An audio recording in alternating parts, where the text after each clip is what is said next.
At daybreak, all the elders of the people assembled. Jesus was led before this high council. Jesus' trial before Caiaphas ended in the early hours of the morning. Then he was taken to the headquarters of the Roman governor.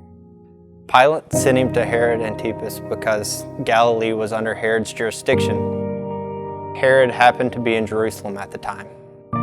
Then Herod and his soldiers began mocking and ridiculing Jesus. Finally, they put a royal robe on him and sent him back to Pilate. Pilate responded, "Then what should I do with Jesus who is called the Messiah?"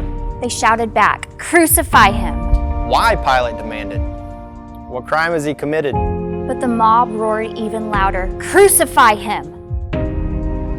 Then Pilate turned Jesus over to them to be crucified. So they took Jesus away. When they came to a place called the Skull, they nailed him to the cross. And the criminals were also crucified, one on his right and one on his left.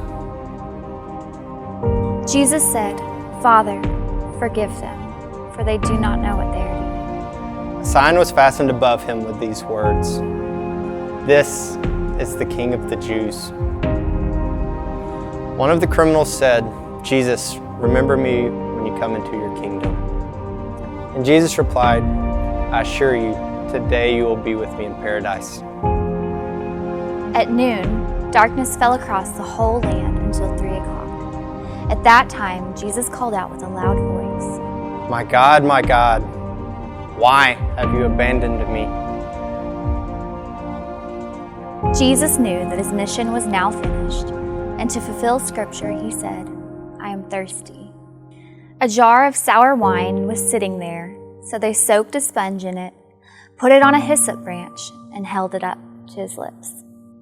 When Jesus had tasted it, he said, "It is finished."